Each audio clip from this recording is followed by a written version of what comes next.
Hi there, Sanbunani Molweni. Welcome to Fix channel. If you're new here, please subscribe before the end of the video.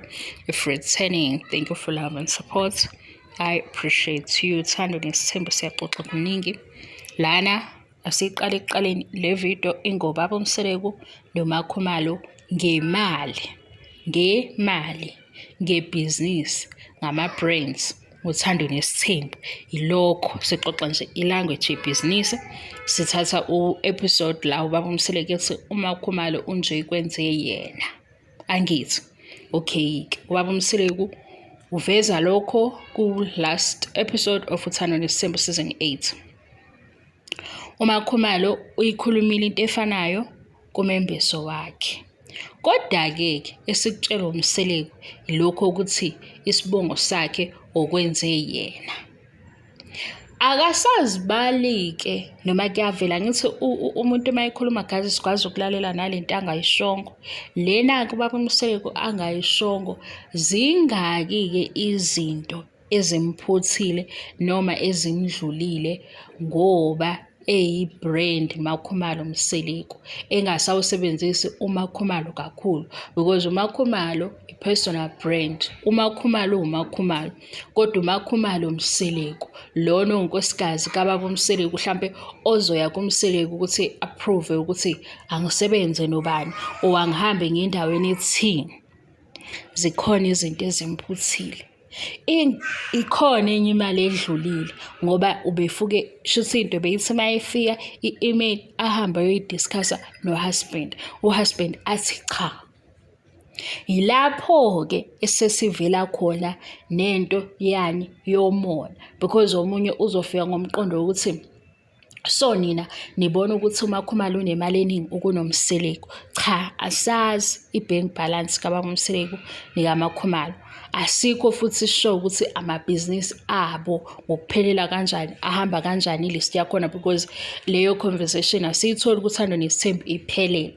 Kodwa into esizwayo manje yisikhathi ubaba uMseleku la asesho ngaso ukuthi uMakhumalo unezinto ngenxa yesibongo sakhe, eveza umona. Isikhathi akhuluma ngaso ngoba yena ukhuluma la kunokungaboni ngeselilodwa, ukhuluma la kuxatshwana khona masezozivezela ukuthi-ke uMakhumalo emngaka nje enani kungenxa yakhe oyesibongo, uveza yena kakhulu. Singezwe ukumsusa-ke ngoba ukhona kwezinye izinto, sithina-ke sesisuke sikhetha yiphi lena-ke yokuthi zikhona nezinto ezimdlulile. Izinto mhlampe yena beyithanda ewuMakhumalo zaklesha nevision kabani kaMseleku, because manje sekugqama ukuthi sibonge sithi Mseleku seke sikaMseleku kuphela, kodwa uMakhumalo ebewunkosikazi wakhe. Ngoba mase kuzothiwa isibongo sami, yilana-ke sesibala khona umona, ngoba phela isibongo saMseleku othatha uMakhumalo wamenza unkosikazi isibongo sakhe uMakhumalo. Yilana-ke sesifika khona nento yokuthi izwakala inomona le nkulumo. Ngesikhathi-ke sithi-ke sekugqama umona, sekufika-ke imicabango yokuthi zingaki izinto ezimdlulile. Mhlampe bekufanele ukuthi aye eCape Town, kwathiwa ungayi eCape Town ngoba uLwesine, uyabo? uLwesine indaba ilaphaya endlini yesithathu, angithi? Sesicabanga nalokho ngoba phela khona abanye bathi abafike la bathi niyasho sengicabanga ukuthi uMakhumalo uvele waba nemali. Angithi manje uMakhumalo yena qobo wakhuluma kumembeso wakhe wathi u-1, 2 no-3 uwazi ngoba akamshiyi. uMakhumalo useya progressa, uyadlondlobala, and into evela kuThando Nesithembu emayelana nokuthi kuthiweni ihlanganaphi nokuthi unemali engakanani manje. Ngesikhathi-ke kunento e-addresswa ingafaki imali, mase kuba khona i-comment esinemali efika no-husband, ilana-ke sesithena hawu umona, hawu u-insecure, Hawu, kanti shuthi ubuye emvalele kwamanye amathuba sikucabangiswa yilokho. Yayizwa-ke ngoba ngibonile ukuthi iyaxabana le ndaba. Ukhona futhi nomunye othi asibuyele emuva. Cha, sila ekutheni kuphuma nini ukuthi kunje kwenziwe yimi. Inkulumo ayikho la ifaka khona imali. Indaba ebahlalisa etafuleni ayihlangene nemali. Ihlangene nokuthi ubani utheni naphambanaphi okwenzakalani. Nalo udaba, aku-addresswe lolu daba. Sisuka kulolu daba sesiyayo ukuthini i-image yakhe, i-brand yakhe, njengoba esedume kangaka. Akazokufihle nje lokho.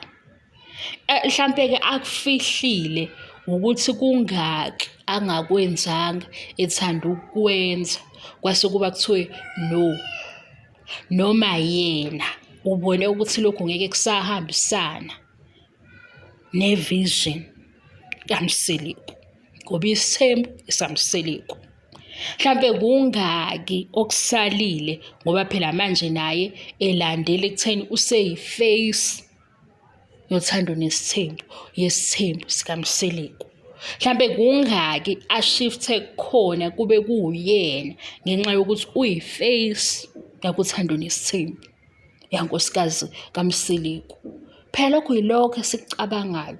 Senziwe yini? Senziwe inkulumo zokuthi wenziwe yimi.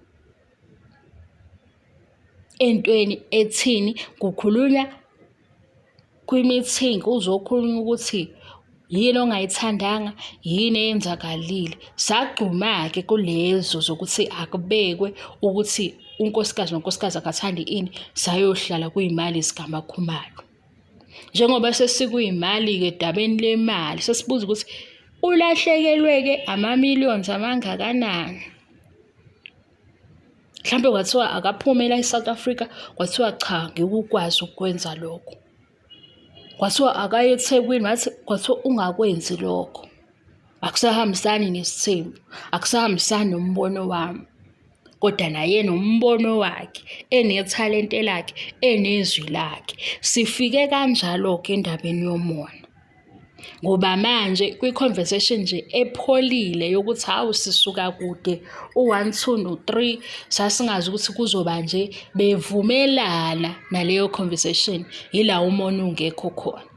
Kodwa lana uhusband ubizwe entweni yokuthi uye obuza imibuzo ukuze efuna ukulungisa.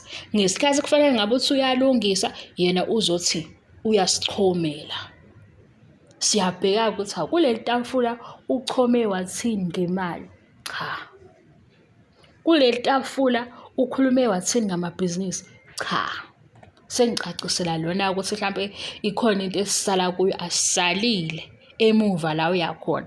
La emuva uyakhona sizoya futhi nakhona kahle. Ngoba lana sifuna ukuveza ukuthi ubani onenkinga.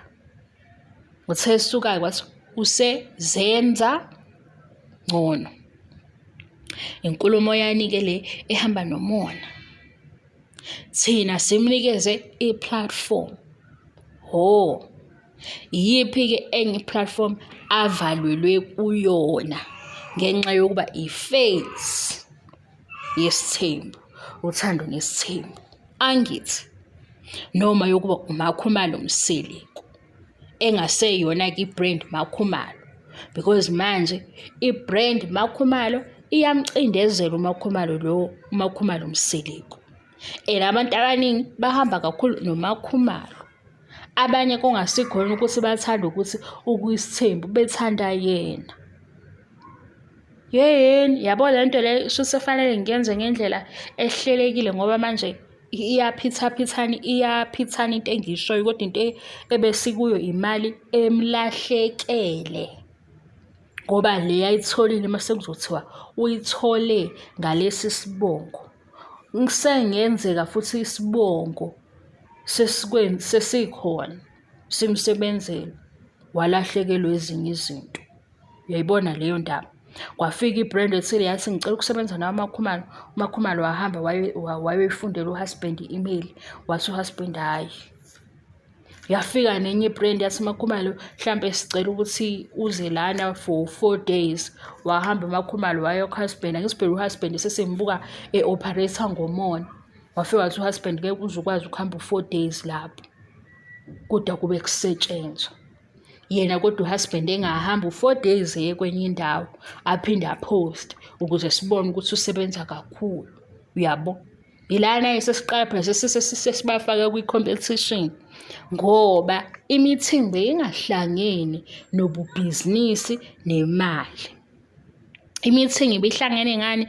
Ngomndeni, ekulungiseni izinto ezonakala bekhona bonke, ngoba phela ukubabiza etafuleni ethi akubeke la etafuleni kusho ukuthi izinto ezizothinta uMacele, ezizothinta uMangwabi, ezizothinta uMseleku noMakhumalo. Manje sekuvele yajika into, i-meeting kwase kuba ngathi beyibizelwe uMakhumalo kuphela, uyabo. Yingakho sasithi hayi cha, kuleya nkulumo uzwakala umona.